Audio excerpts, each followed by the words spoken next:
Well, aloha. Welcome from Pu'uhonua, Honaunau National Historical Park. Ooh, that's a mouthful. Still working on my Hawaiian. I know it doesn't really look like much out here, but there's some kind of interesting story to tell you about this. So, this area right here where I'm standing is a Pu'uhonua, which is a place of refuge.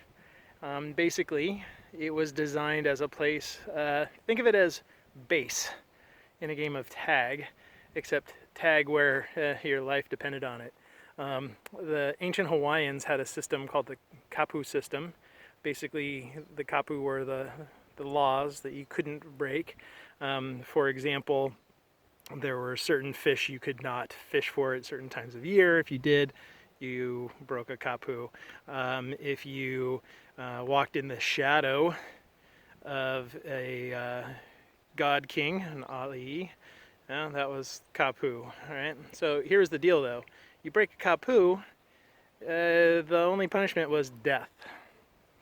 All right. Well, if you broke a kapu, if you made it to one of these places of refuge, right, Pu'uhonua, basically a chief or a priest would, in essence, absolve your sins, right? They would purify you, and after a couple days you could leave. So you basically had to make it to this expanse. You go, okay, yeah, big deal. I mean, it's a lot of lava, not a lot to it. This right here was the base of a temple that was where you could get purified. But here's the deal. So you'll notice that you've got a bay over on the side and more ocean and all that. But if you turn around towards land, there's a large wall. All right, there's this large rock wall. Goes all the way over here, and behind that rock wall on the other side are the royal grounds.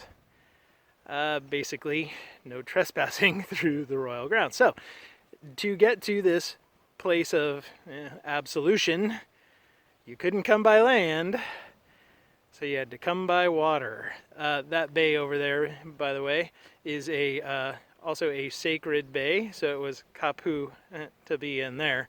So basically, you had to swim along the shore to get to this location. Well, at least there was a place where you could be safe. Not sure how many of these there were on the Big Island or the Hawaiians altogether, but this is the only one that's been preserved. So, kind of cool. Anyway, a little story about ancient Hawaiian rules and customs. All right, have an awesome day, everybody. Aloha.